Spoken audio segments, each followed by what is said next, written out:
Hi friends, welcome to our channel. இந்த வீடியோல நாம என்ன பார்க்க போறோம்னா block diagram reduction பேஸ் பண்ணியிருக்கிற ஒரு ப்ராப்ளம் என்னன்னு பார்க்கலாம். Derive the transfer function using block diagram reduction technique.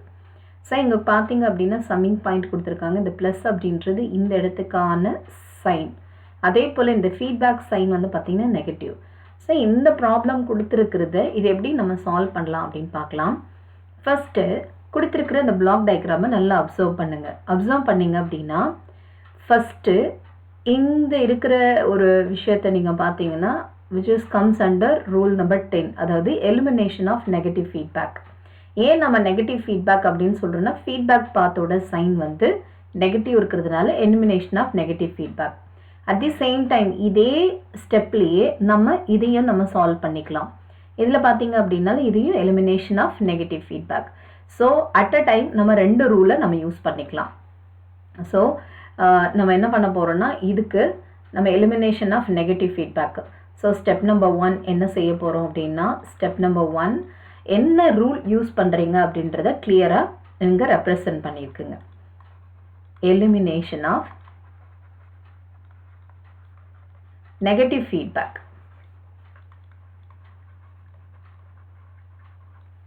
So இதை நம்ம சால்வ் பண்ணோம் அப்படின்னா அதாவது எப்படி இருக்கா ஜென்ரல் ஃபார்மேட் வந்து உங்களுக்கு சம்மிங் பாயிண்ட் இந்த மாதிரி இருக்கும். இது G, இது H. So elimination of summing point அப்படின்னு வரும்போது நம்ம எப்படி எழுதணும்னா அதாவது G டிவைடட் பை 1 + GH அப்படின்னு எழுதுவோம். G அப்படின்றது இந்த டேர்ம், Hன்றது இந்த feedback value. So 1 + G × H. So according to this இதை எப்படி எழுதலாம்னா இந்த ஃபஸ்ட்டு சம்மிங் பாயிண்ட் நீங்கள் அப்படியே போட்டுக்கோங்க. இதில் எந்த ஒரு சேஞ்சஸுமே இருக்காது. இப்போ இந்த இடத்துல வந்து பார்த்தீங்கன்னா நம்ம இதை எப்படி எழுதியிருக்கோம், G1 divided by 1 + G1 × H1. இப்போ இதை நம்ம சிம்பிளிஃபை பண்ணி முடிச்சிட்டோம். இதோட ரிசல்ட் தான் இது. அடுத்து இதோட வேல்யூ பாருங்கள், இதை நம்ம சால்வ் பண்ண போகிறோம். இதுவும் எலிமினேஷன் ஆஃப் நெகட்டிவ் ஃபீட்பேக்கில் தான் வருது. சேம் திங் இதுக்கு நமக்கு எப்படி வரும்னா G2 divided by 1 + G2 × H2 அப்படின்னு கிடைக்கும். இந்த C of S அப்படியே எடுத்துக்கோங்க. இதோட சிம்பிளிஃபிகேஷன் இந்த பாக்ஸு, இதோட சிம்பிளிஃபிகேஷன் இந்த பாக்ஸும் போட்டாச்சு. இப்போ மீதி இருக்கிற அந்த நெகட்டிவ் ஃபீட்பேக் அப்படியே ட்ரா பண்ணிக்கோங்க. இது H3.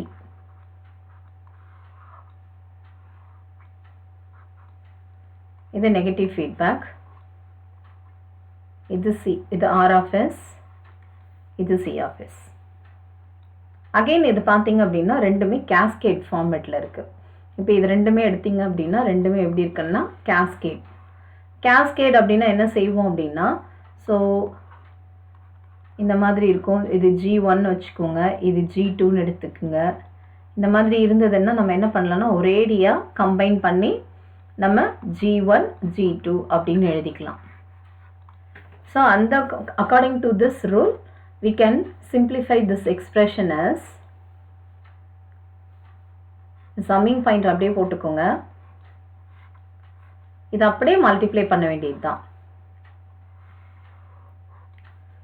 G1 divided by 1 + G1 H1 into G2 divided by 1 + G2 H2. இது நெகட்டிவ் ஃபீட்பேக் H3.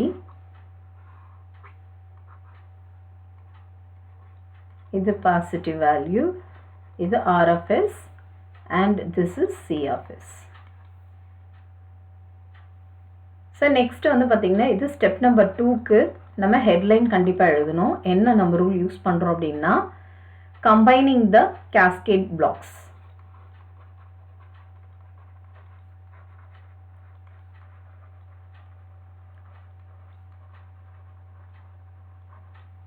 கேஸ்கேட் இருக்கிறத நம்ம என்ன பண்ணியிருக்கோம், கம்பைன் பண்ணிட்டோம்.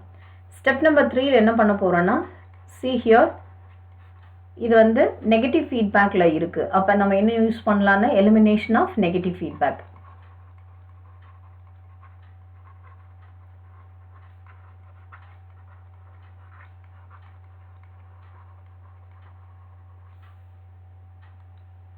ஸோ அக்கார்டிங் டு திஸ் இதை எப்படி எழுதலாம்? g1 g2 divided by 1 plus g1 h1 into 1 plus g2 h2.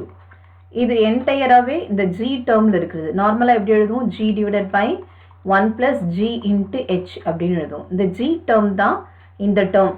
இந்த என்டையராகவே இது g டேர்ம். இது எழுதியாச்சு. this value divided by 1 plus g ஓட வேல்யூ ஆல்ரெடி நமக்கு தெரியும். g1 g2 divided by 1 plus g1 h1 into 1 plus g2 h2 into h ஓட value என்னது? h3. இது எலிமினேஷன் ஆஃப் நெகட்டிவ் ஃபீட்பேக் உள்ளது. இப்போ இதை நம்ம சிம்பிளிஃபை பண்ண போகிறோம். இப்போ இதை எப்படி சிம்பிளிஃபை பண்ணலான்னு பாருங்கள். g1 g2 divided by 1 plus g1 h1 into 1 plus g2 h2.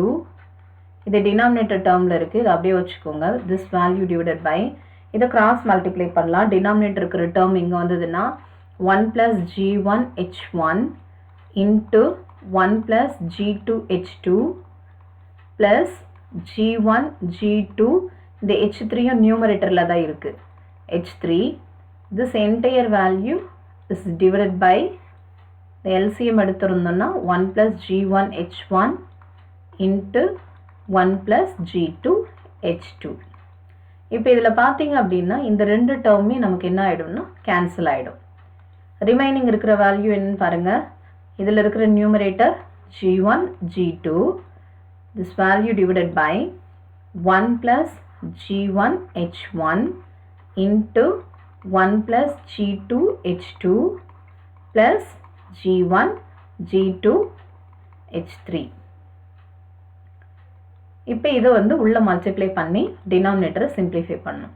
g1 g2ன்றது numerator value. இதை அப்படியே வச்சுக்கோங்க. இப்போ இதோட வேல்யூவை நம்ம மல்டிப்ளை பண்ணி எழுதலாம்.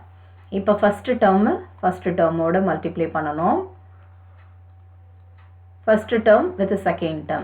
Again the second term இதோடையும் the second term ஓட multiply பண்ணி எழுத போகிறோம்.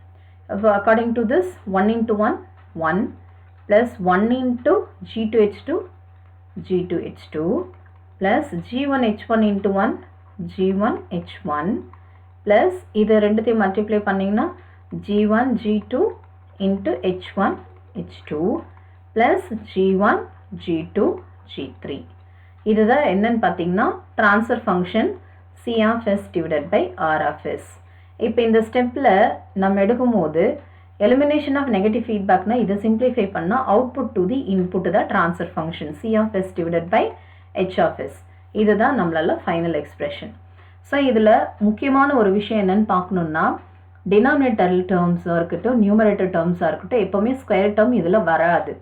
அந்த டேர்மை மட்டும் நீங்கள் நல்லா மைண்டில் வச்சுக்கோங்க. ஒருவேளை உங்களுக்கு ஸ்கொயர் டேர்ம் வருது அப்படின்னா இங்கேயும் நீங்கள் மிஸ்டேக் பண்ணியிருக்கீங்கன்னு அர்த்தம். அதை ரீசெக் பண்ணிக்கோங்க. தேங்க்யூ.